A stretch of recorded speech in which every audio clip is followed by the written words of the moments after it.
My name is Thomas Walsh. I'm 64 years old, and I owe my life to something most people don't believe exists. The Loch Ness Monster saved me from drowning in 1988, and for 36 years I've been trying to understand why.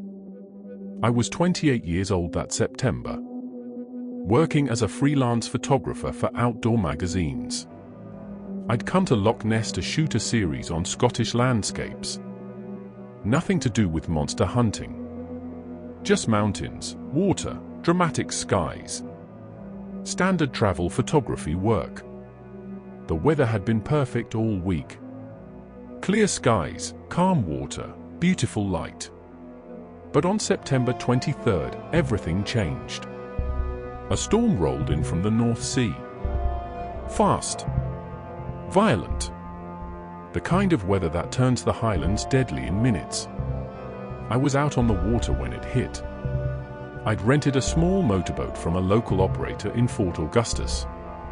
12 feet long, sturdy enough for calm conditions, completely inadequate for what was coming.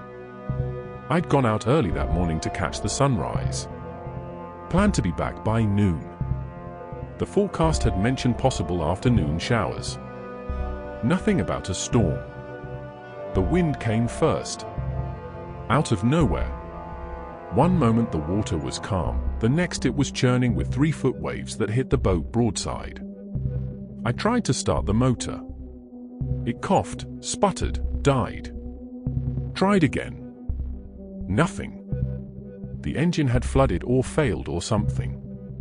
I didn't know what. I just knew I was drifting, the shore getting farther away, the waves getting bigger. Rain followed the wind. Sheets of it. So heavy I could barely see 10 feet in any direction. The boat was taking on water. I had a manual pump but couldn't pump fast enough. Every wave that crashed over the side added more water than I could remove. I was sinking. Slowly but inevitably. I tried the radio. Dead. Water had gotten into the electronics. I tried my flare gun. The flares were soaked, wouldn't ignite. I was alone in the middle of Loch Ness with a failing boat, no motor, no communication, and a storm that was getting worse by the minute. The temperature dropped. The wind turned the rain into needles of ice. My hands were numb. My visibility was down to maybe 5 feet. I couldn't see the shore anymore. Couldn't tell which direction to try rowing even if rowing had been possible in these conditions. I was just trying to stay in the boat. Trying not to get thrown into the water. Trying to survive long enough for the storm to pass. It didn't pass. It got worse. The waves grew to 5 feet. 6 feet. The boat was riding up their faces and slamming down into the troughs. Each impact jarred my bones. Each wave brought more water. I was bailing with my hands now, the pump forgotten, just trying to keep the water level below the gunnels. And then a wave bigger than the others hit from the side. The boat tipped. I grabbed for the rail but my hands were too numb. Too weak. The boat capsized completely. And I was in the water. In water so cold it stopped my breath. So dark I couldn't tell which way was up. So violent it spun me like I weighed nothing. I surfaced. Gasped for air. Got a mouthful of water instead. Went under again. The life jacket I was wearing kept bringing me back up, but each time I surfaced another wave would crash over me and I'd swallow more water. My lungs were burning. My muscles were seizing from the cold. And I knew I was dying. Knew I had maybe minutes before hypothermia or exhaustion or drowning took me. That's when I felt it. Something beneath me. Something large. Rising up through the water. Lifting me. And I thought, this is it, this is how I die, pulled under by something in the depths. But I wasn't pulled under. I was pushed up. Raised above the water. And when I managed to clear my eyes, when I managed to focus despite the rain and the cold and the shock, I saw what was holding me. Dark skin, massive body, a neck extending up from the water, and on that neck, a head turning to look at me with an eye that was far too intelligent to belong to any animal I'd ever encountered. The Loch Ness Monster was real, and it had just saved my life. I want to be very clear about what happened next because I know how impossible it sounds. I know people will think I was hallucinating, suffering from hypothermia, imagining things in my desperation. But I was conscious, clear-headed enough to understand what was happening. And what was happening was beyond anything I could have imagined. The creature was holding me on its back. I was lying across it just behind where the neck met the body. The skin was smooth, cool but not cold, with a texture that gave me something to grip. And the creature was swimming. Not fast, but steadily, deliberately, moving through the storm with a power and grace that made the violent water seem like nothing. I held on. What else could I do? My boat was gone. I was miles from shore. The storm was still raging. And this creature, this impossible being, was carrying me somewhere. Either to safety or to my death. I didn't know which. But staying in the water meant certain death. So I held on. The creature's body moved beneath me in a rhythm that was almost hypnotic. The flippers propelling us forward. The neck swaying slightly to maintain balance. And beneath the surface, I could feel the massive body, the power of something that had probably lived in these waters far longer than I'd been alive. We moved through the storm for what felt like hours but was probably only 20 minutes. And during that time, the creature never once tried to dislodge me. Never dove. Never moved erratically. It was carrying me deliberately. With purpose. With what I can only describe as care. The rain began to ease. The wind dropped slightly. And through the grey curtain of the storm, I saw land. The western shore of the loch. Rocky beach. Trees beyond. Safety. The creature was taking me to shore. We reached the shallows. The creature moved into water maybe 4 feet deep. Close enough to shore that I could stand if I let go. And it stopped. Just stopped moving. Waiting. Like it was giving me time to understand. Time to dismount. Time to reach safety. I slid off its back. My legs almost gave out when I tried to stand. The cold and exhaustion had taken everything. But I made it. Stumbled through the shallow water. Collapsed on the rocky beach. And when I turned to look back, to see the creature one more time, it was still there. Watching me. Making sure I'd reached land safely. Our eyes met. Mine and this ancient being's. And I felt something pass between us. Not words. Not thoughts. But understanding. Recognition. It had saved me. Deliberately. Consciously. Not by accident. Not by instinct. But through choice. It had chosen to rescue me from certain death. And then it backed away. Moved into deeper water. The neck lowered. The body submerged. And it was gone. Disappeared into the dark water as if it had never been there. As if the entire encounter had been a dream. But I was on shore. Alive. Freezing and exhausted but alive. The storm was passing. The rain was stopping. And I was safe because something impossible had chosen to save me. I lay there on the rocks for maybe half an hour. Trying to process what had happened. Trying to understand. Trying to convince myself it had been real. That I hadn't imagined it. That the Loch Ness Monster had actually carried me through a deadly storm and brought me safely to shore.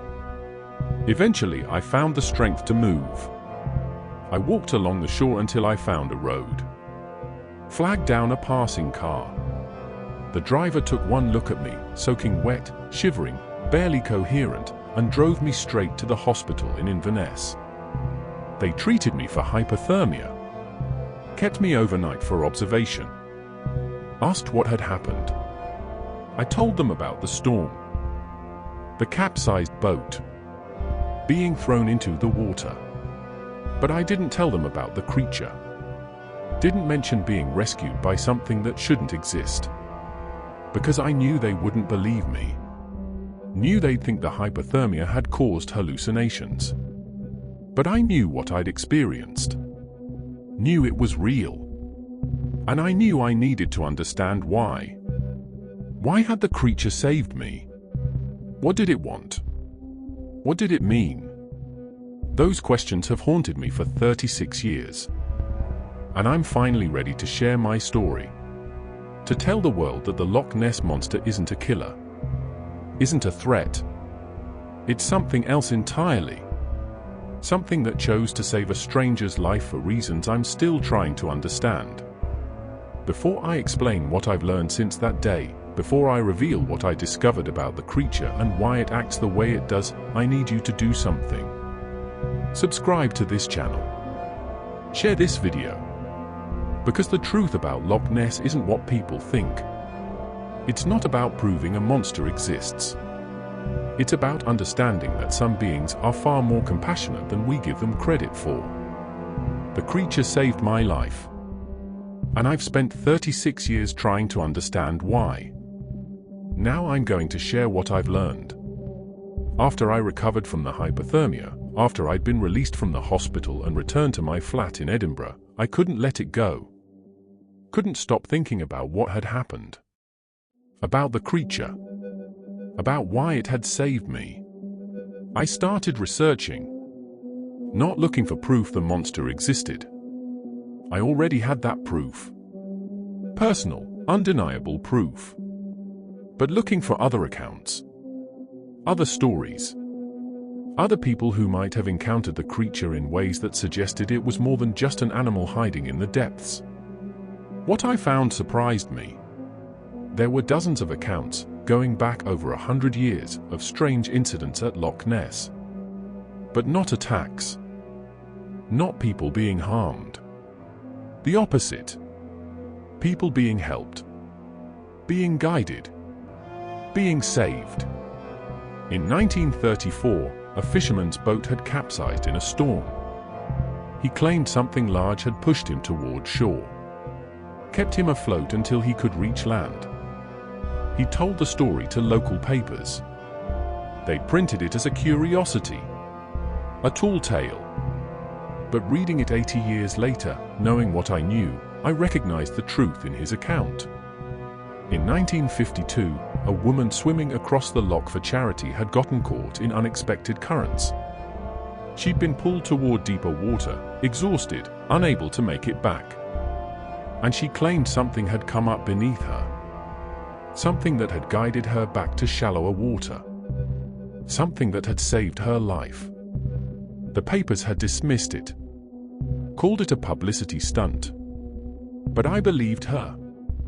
In 1971, two teenagers in a small boat had gotten lost in fog. They'd been drifting for hours, no visibility, no idea which direction to go. And they claimed a large shape in the water had moved ahead of them. Had led them through the fog back to shore. Had guided them to safety. Their parents had thought they were making excuses for staying out too late. But I knew better. There were more stories. A dozen of them. 24, all describing similar incidents. People in danger. The creature appearing. Lives being saved. And every single account dismissed or forgotten or explained away. But taken together, they formed a pattern. The creature wasn't just hiding in Loch Ness. It was watching. Protecting. Saving people who got into trouble on its water. Not every time. Not everyone. But often enough that there was a clear behavior. A consistent response to human distress. Why? Why would an unknown species, something that had successfully hidden itself for centuries, risk exposure to save humans? What evolutionary advantage could that possibly serve? What instinct would drive that behavior? I didn't have answers. But I knew someone who might. I tracked down a marine biologist named Dr. Helen Morrison who'd spent 30 years studying cetacean behavior. Dolphins. Whales. Intelligent aquatic mammals known for occasionally helping humans in distress. I called her. Asked if I could discuss a hypothetical scenario. She agreed to meet me in Edinburgh. And when we sat down over coffee, I described what I'd experienced without mentioning Loch Ness. Without naming the creature. Just described the behavior. The rescue. The deliberate care. Dr. Morrison listened carefully. And when I finished, she said something that changed how I thought about the creature entirely. Some species, she explained, develop what we call rescue behavior. They help others in distress. Not just members of their own species, but sometimes other species too. Dolphins have been documented helping drowning swimmers. Whales have protected humans from sharks. It's not fully understood why they do it. Some researchers think it's related to their own rescue behaviors toward their young. Others think it's a form of empathy, a recognition of distress and a compulsion to help. But, she continued, this behavior is only seen in species with high intelligence, self-awareness, complex social structures. It requires a level of consciousness that most animals don't have. The ability to recognize another being's distress, to understand it, to choose to help even when there's no obvious benefit. She was describing the creature, describing exactly what it had done for me, and confirming something I'd already suspected. The Loch Ness Monster wasn't just an animal. It was intelligent, self-aware, capable of empathy and choice, capable of recognizing human distress and choosing to intervene. That conversation changed everything. Made me understand that the creature wasn't just a biological curiosity. It was a being. A conscious entity with its own motivations and values. And one of those values, apparently, was helping others in danger. But that raised even more questions. If the creature was that intelligent, that aware, what else did it understand? Did it know humans were looking for it? Did it choose to hide? Did it have reasons for revealing itself occasionally but never definitively? Did it understand the controversy surrounding its existence? And most importantly, why had it chosen to save me specifically? Was I just in the right place at the right time? Or was there something else? Some reason it had decided I was worth saving? Those questions drove me back to Loch Ness. Not immediately, but eventually. Because I needed answers. Needed to understand. Needed to know if there was any way to communicate with the creature. To thank it. To show it that at least one human understood what it was and appreciated what it had done. If you're still watching, if you're still following this story, then you understand why I had to go back. Subscribe to this channel. Share this testimony. Because what I discovered when I returned to Loch Ness, what I learned about the creature and its relationship with humans, it changes everything we think we know about what lives in that water. The creature isn't a monster. It's a guardian. And it's been protecting people for longer than anyone realizes. I went back to Loch Ness in June of 1989. 9 months after the storm.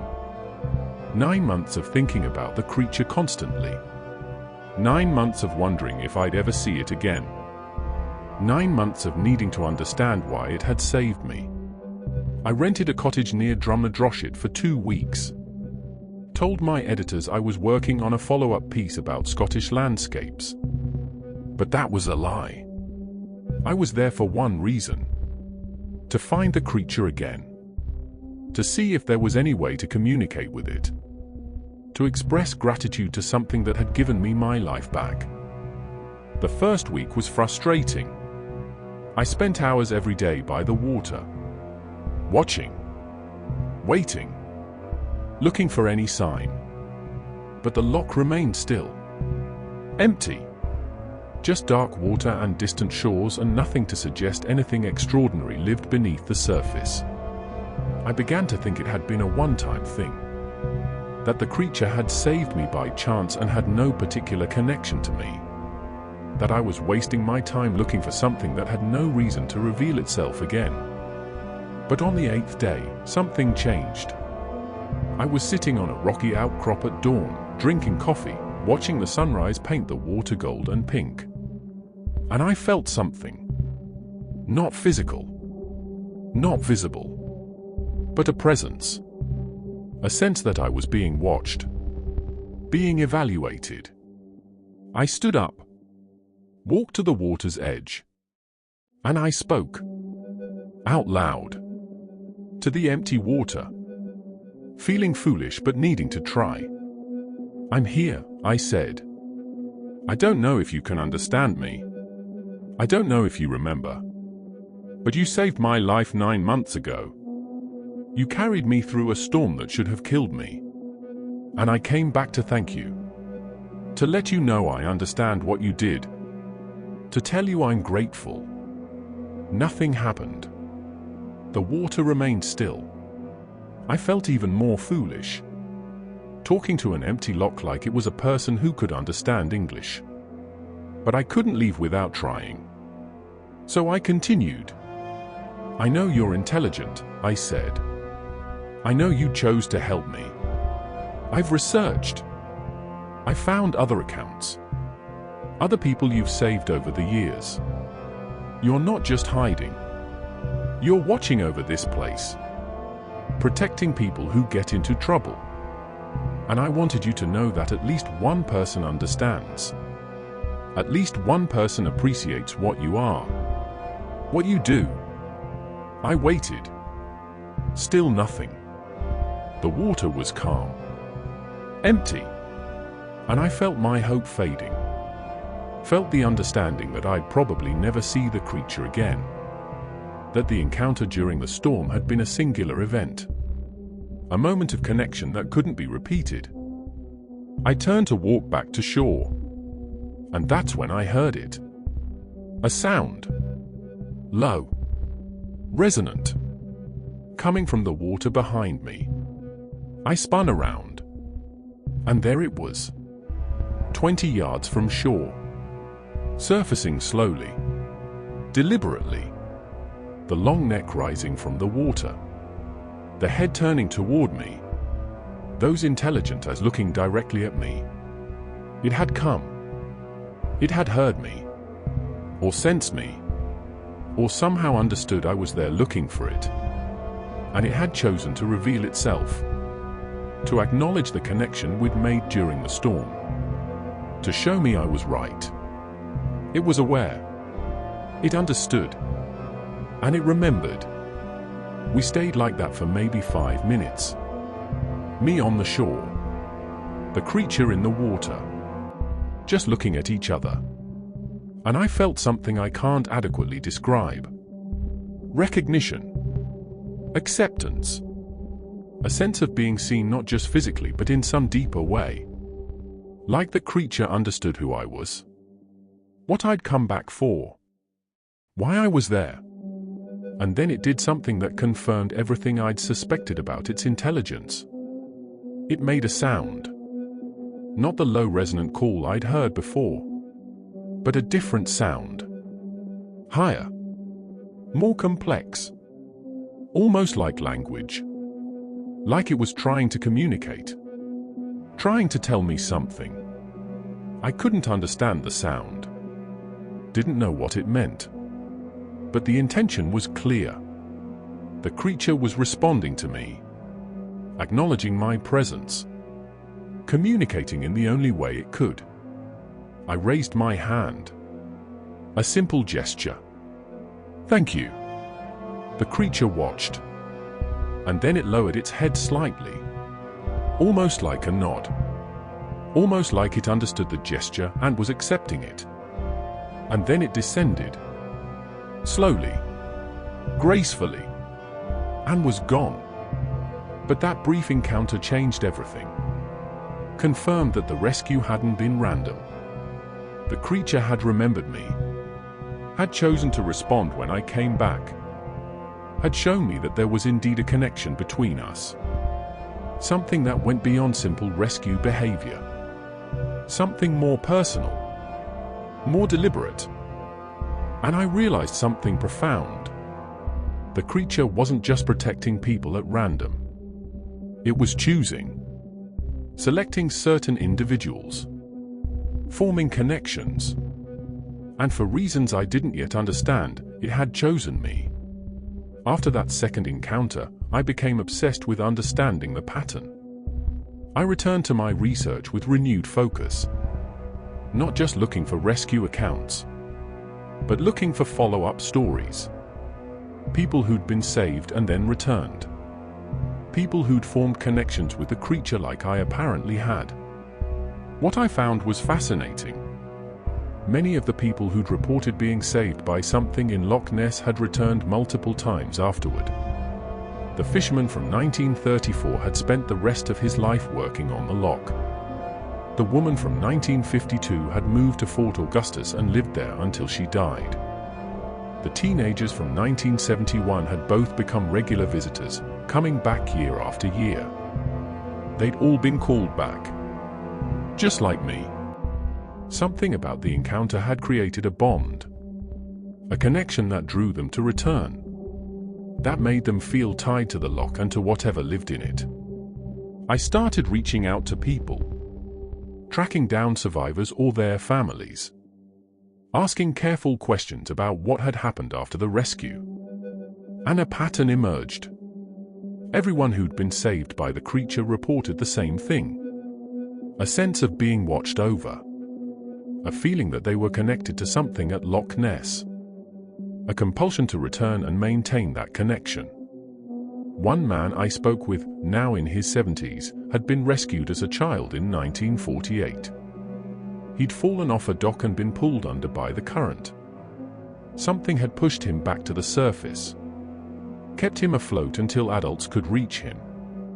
And for the past 60 years, he'd felt drawn to Loch Ness.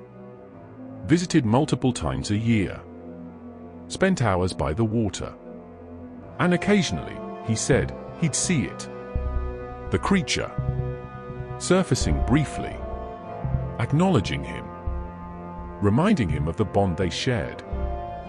It's like a guardian angel, he told me. But not in a religious sense. More like it chose me for some reason. Decided I was worth saving. Worth watching over. And I felt that protection my entire life. Felt like something was looking out for me. Keeping me safe. Other survivors told similar stories. A woman rescued in 1965 had gone on to become a marine conservationist. A man saved in 1979 had dedicated his career to environmental protection. A teenager rescued in 1983 had become a wildlife photographer, specifically focusing on endangered species. The pattern was clear.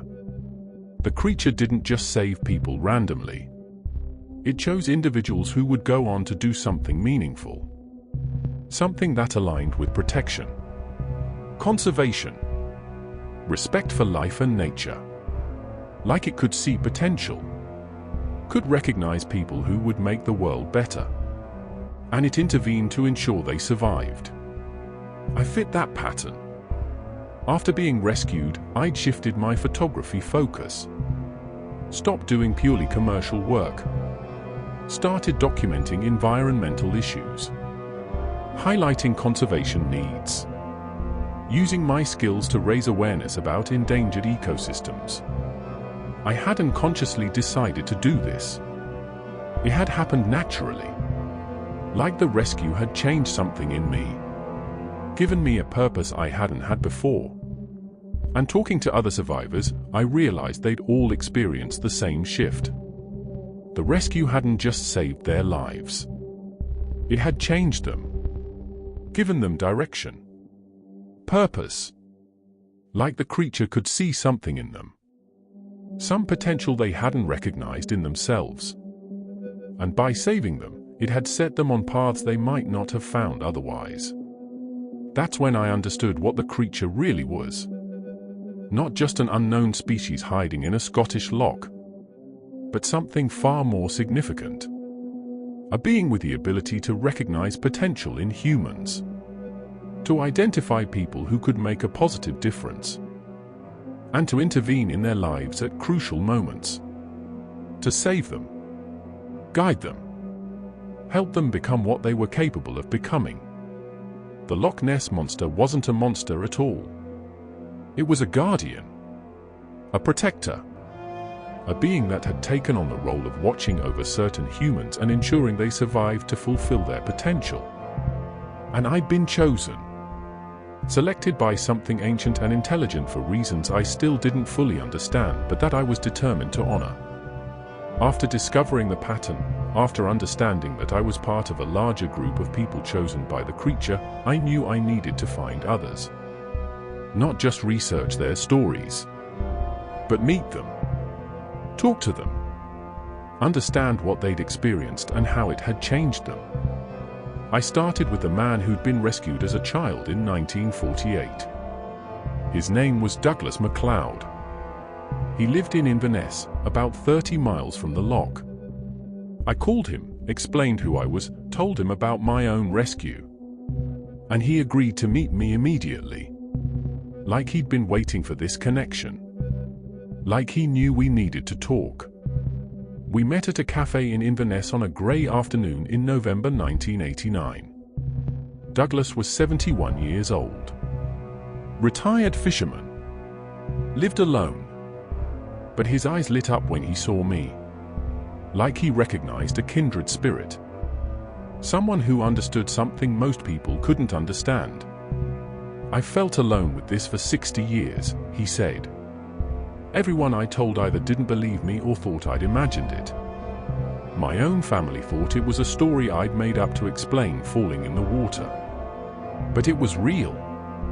I know it was real.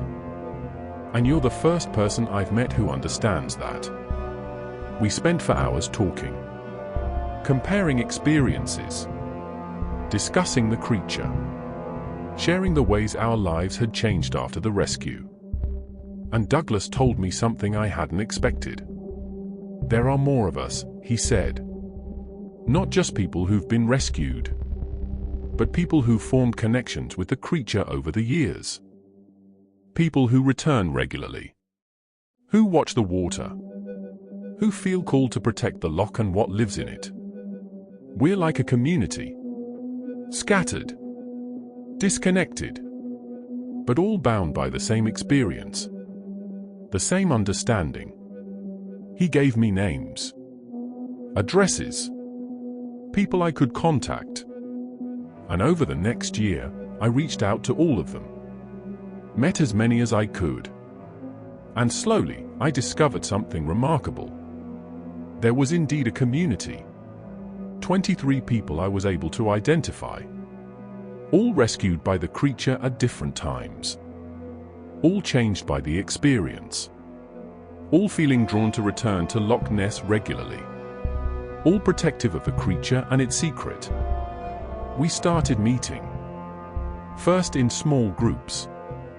Then, in 1991, we organized a gathering. All 23 of us. At a rented hall near Fort Augustus. And for the first time, we could share our stories openly. Without fear of ridicule. Without having to explain or justify or defend what we'd experienced. The stories were remarkably similar. Different circumstances. Different years. But the same pattern. Danger. The creature appearing. Deliberate rescue. And afterward, a changed life. A sense of purpose. A connection to something larger than ourselves. One woman, rescued in 1976, had become a teacher. She dedicated her career to environmental education. Teaching children about conservation. About respecting nature. about understanding that we share the world with beings we don't always see or understand. Another man, rescued in 1981, had become a limnologist, studied freshwater ecosystems, worked to protect lakes and rivers from pollution, dedicated his research to understanding and preserving the kinds of deep water environments where the creature lived. A younger woman, rescued in 1985, had started a non-profit, protected marine and freshwater habitats, fought against developments that would damage sensitive ecosystems, used her near-death experience as motivation to ensure other beings, whether human or not, had safe places to exist. Every single person had been transformed by the rescue, had found purpose, had dedicated their lives to something meaningful, and all of them felt that transformation was connected to the creature. Like being chosen for rescue had also been being chosen for a purpose. We decided to formalize our connection. Not publicly, not in any way that would draw attention, but privately, among ourselves. We called ourselves the Guardians, people who'd been saved by the creature and who'd committed to protecting it in return, protecting its habitat, protecting its secret, ensuring that Loch Ness remained a safe place for something extraordinary to continue existing. We met annually after that, sometimes more often, shared updates on our work, coordinated efforts when threats emerged, and most importantly, supported each other, reminded each other that what we'd experienced was real, that the creature was real, that the purpose we'd found was worth pursuing. And through this community, I learned something profound. The creature hadn't just saved individuals. It had created a network, a group of humans dedicated to protection and conservation. People who'd been transformed by a single encounter into lifelong advocates for something they could barely explain but understood deeply. The Loch Ness Monster wasn't just a guardian of people.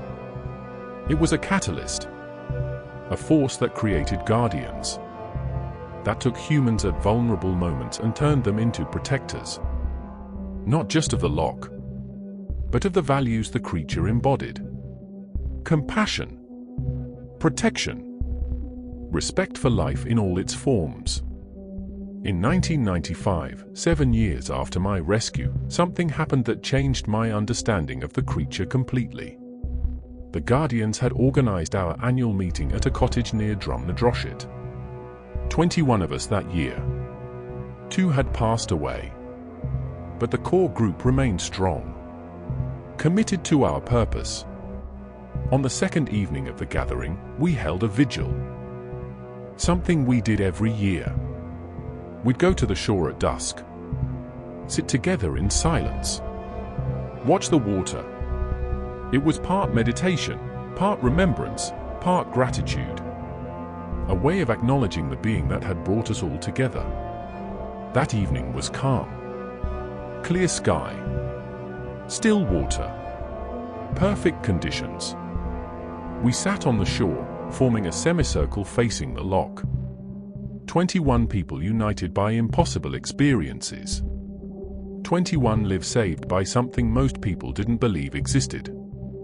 And then it appeared. Not to one of us. To all of us. The creature surfaced in the center of our view. Maybe 50 yards out. And it stayed there. Visible. Undeniable. Showing itself to every person present. The reaction was overwhelming. People crying. Laughing. Reaching for each other's hands. This was what most of us had hoped for but never expected. A collective sighting. Proof not just for ourselves but for each other that we weren't delusional. That the creature was real. That everything we'd experienced was real. But it wasn't just the sighting itself that was significant. It was what happened next. The creature began to vocalize. That low, resonant call I'd heard during my rescue. But louder. More sustained. And it was directed at us. At all of us. like it was acknowledging the group, recognizing the community it had created. And then something happened that I still struggle to explain. I felt something. In my mind. Not words. Not images. But meaning. Direct transfer of understanding, like I was hearing thoughts that weren't my own. And looking around the circle, I could see the same recognition on other faces. We were all feeling it. All receiving the same communication. The message was simple but profound. The creature was showing us why it did what it did. Why it chose certain people. Why it intervened in human lives. And the answer wasn't what I'd expected. The creature was old. Ancient. It had existed in these waters for thousands of years. Watching humanity evolve. Watching civilizations rise and fall. And over those millennia, it had developed something rare.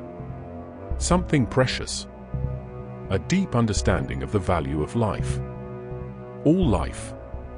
Not just its own species, but all conscious beings capable of growth and contribution. And it had recognized something troubling. That humans, despite our potential, despite our capacity for greatness, we were also incredibly fragile. Vulnerable to accidents. To circumstances beyond our control. To moments where a single event could end a life that had so much more to offer. So the creature had taken on a role. A purpose. It watched. It waited. And when it identified someone with potential, someone who could make a positive difference if they survived, it intervened. It saved them. Not everyone. It couldn't save everyone. But the ones it could reach. The ones whose potential it recognized. Those it helped. We were its successes. The people sitting in that circle. 21 humans who'd been saved at crucial moments and who'd gone on to do meaningful work.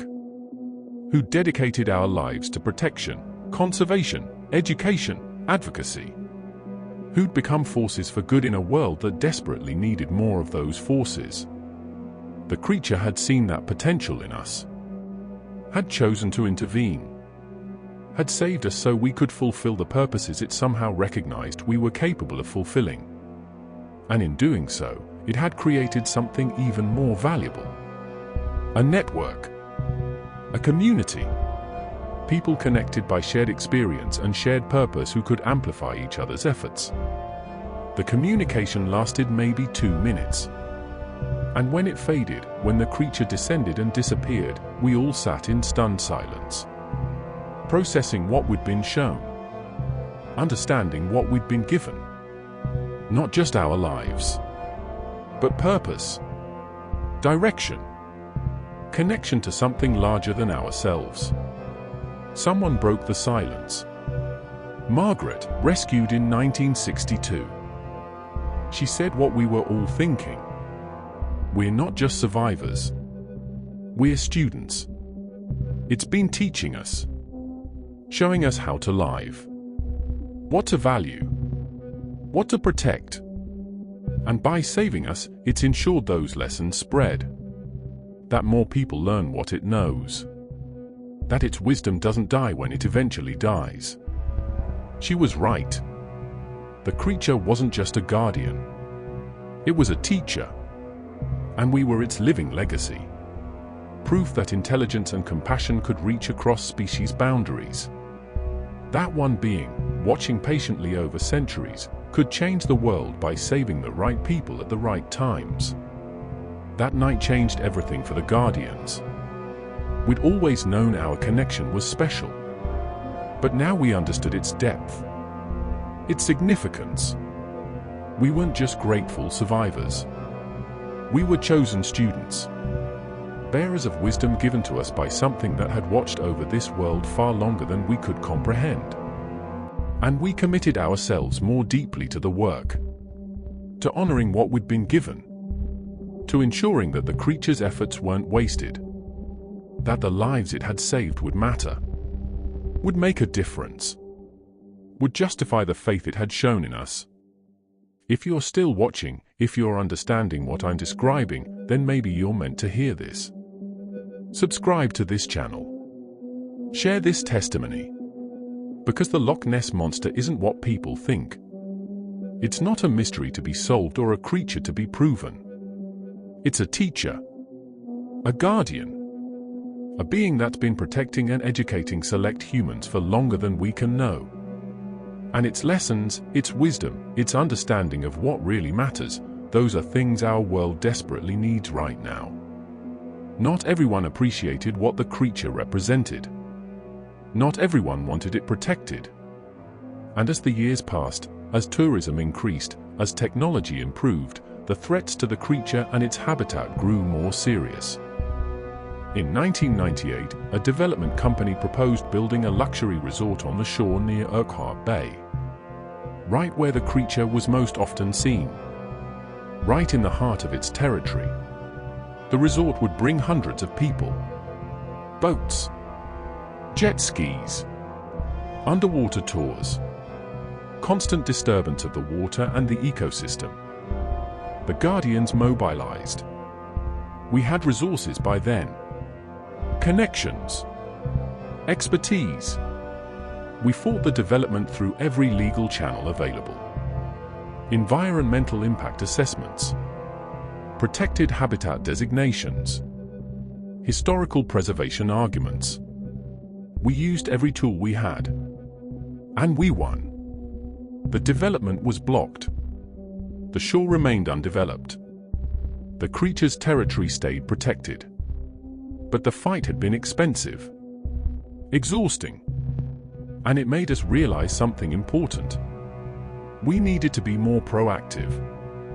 More organized. More effective at preventing threats before they became serious.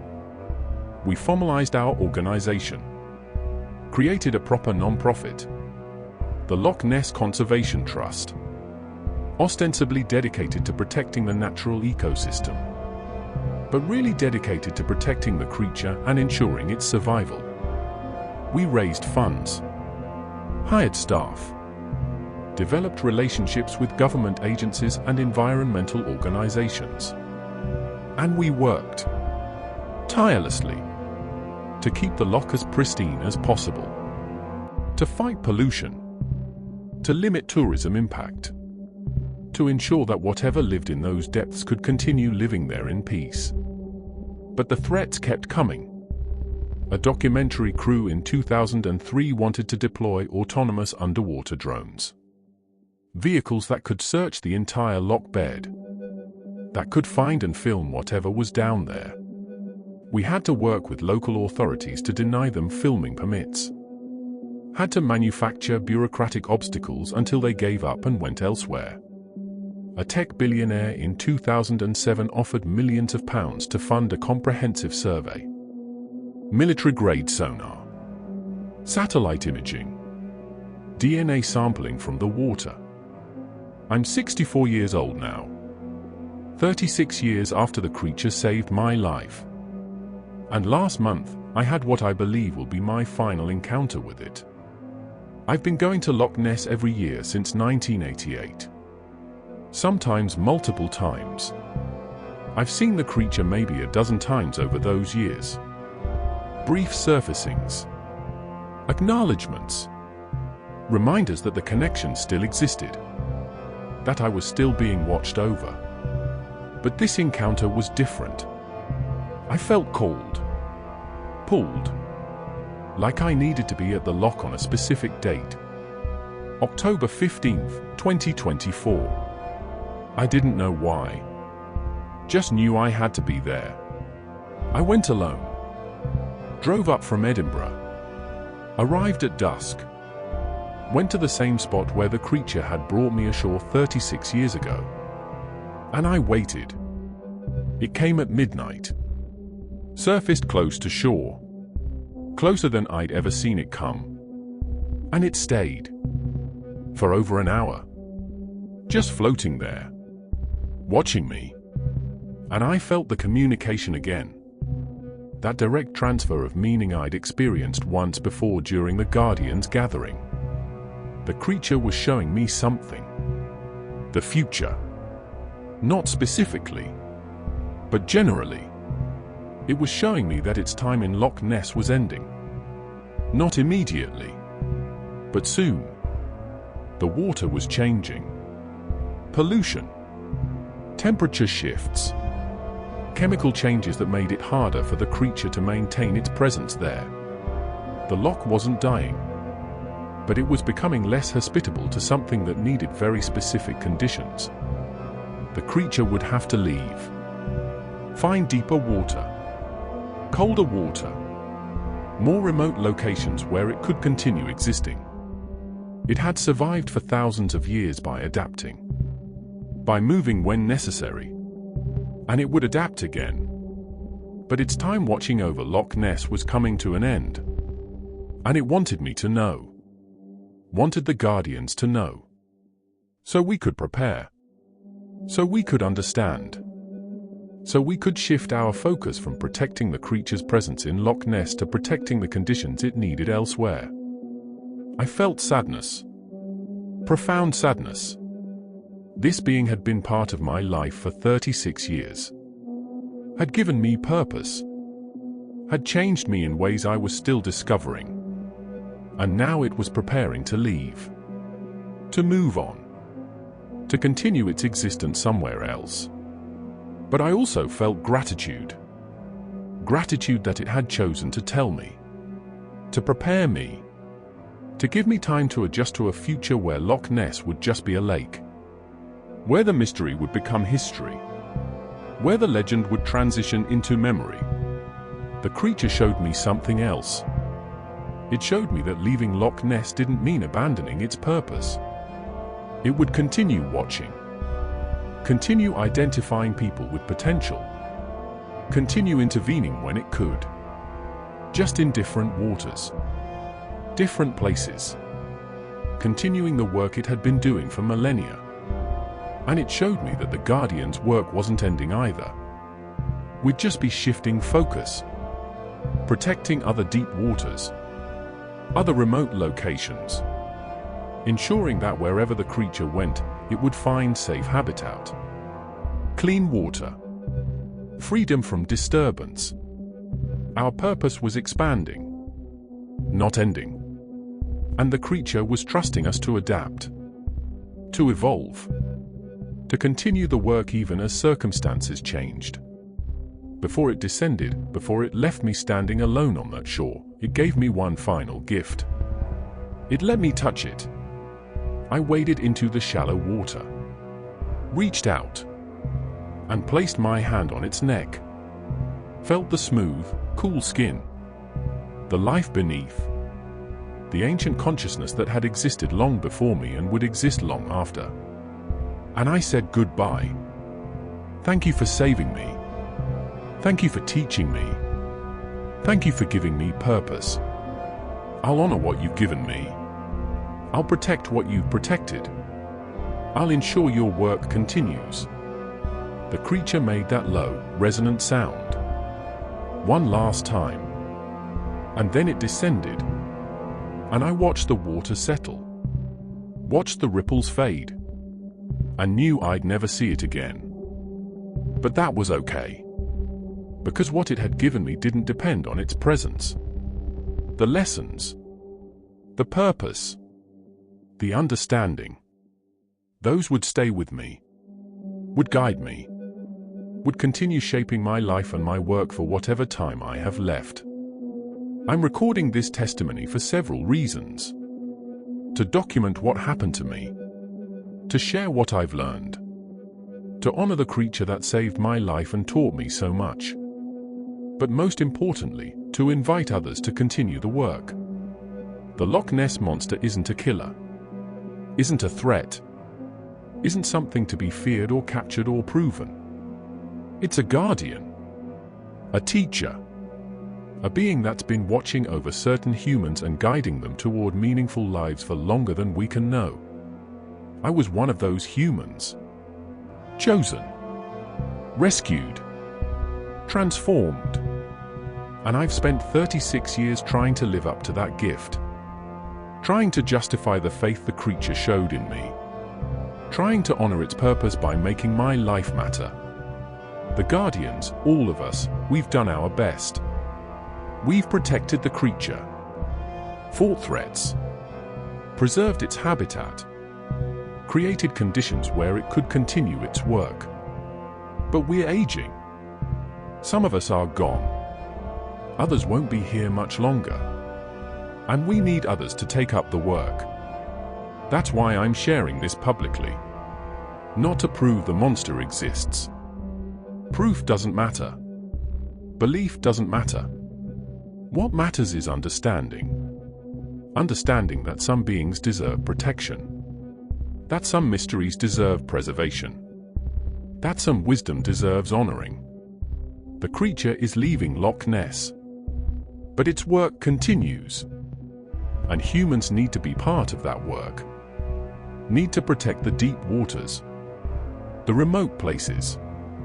The habitats where something ancient and wise can continue existing. Continue watching.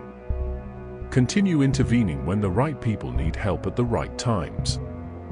Maybe you're one of those people. Maybe you're meant to join the work. Maybe this testimony reached you because you're ready to understand what we've understood. That the world is more than what we see. That intelligence takes forms we don't always recognize. That protection is more important than proof. Subscribe to this channel. Share this testimony. Not to spread sensationalism, but to find others who understand. Who recognize truth when they hear it. Who are ready to become part of something larger than themselves. The creature saved me from a deadly storm in 1988. But it gave me more than my life. It gave me purpose, direction, connection to something profound. And I've tried to honor that by living differently. By working for protection. By understanding that some beings deserve our respect and gratitude rather than our curiosity and exploitation. That's my legacy. That's what the creature gave me. And I'm passing it on to whoever is ready to receive it. The Loch Ness Monster isn't a killer. It's a savior. A guardian. A teacher. And the world needs more people who understand that. Who recognize it. Who commit to protecting what it represents. I'm grateful.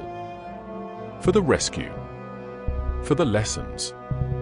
For the 36 years of purpose. And I hope this testimony helps others find the same gratitude. The same understanding. The same commitment to protecting the extraordinary beings we share this world with. Thank you for listening. Thank you for considering what I've shared. And if any of this resonates with you, if you feel called to be part of this work, reach out. The Guardians are still here. Still working. Still committed. And we're always looking for others who understand. The creature is real. Its purpose is real. And the work of protecting it is real. That's my final testimony. My gift to whoever is ready to hear it. May you find the same transformation I found. The same purpose. The same gratitude for being chosen to be part of something remarkable. This epilogue is being added by Margaret Chen, member of the Guardian since 1962. Thomas Walsh passed away on December 3, 2024. Peacefully, at home. He'd been fighting cancer for 6 months. But he lived long enough to record this testimony. To share his story. To invite others into the work we've been doing for decades. I was 17 when the creature saved me. 62 years ago. I've spent my entire adult life as part of the Guardians. Protecting the Loch. Protecting the creature. Fighting threats. Preserving mystery. And I've never regretted it. Thomas was one of our most dedicated members. His rescue transformed him completely. Gave him purpose he'd been lacking. And he devoted the rest of his life to honoring that gift. His conservation work. his photography highlighting environmental issues, his leadership in the Guardians. All of it stemmed from that single encounter in 1988. We're releasing this testimony as he requested, not to prove anything, but to find others, to invite new people into the community, to ensure the work continues as we age and eventually pass on. If you've watched this video, if Thomas's story resonated with you, consider joining us. The Loch Ness Conservation Trust is real. We're active. We're committed. And we always need more people who understand what we're protecting and why it matters. The creature is leaving Loch Ness. Thomas was right about that. We've all felt it. The encounters have become less frequent. The presence has dimmed. It's preparing to move on, to find new waters, to continue its purpose elsewhere. But our purpose remains: protecting deep waters, fighting pollution, preserving habitats, ensuring that wherever the creature goes, it finds safety. That's the work. That's what Thomas devoted his life to.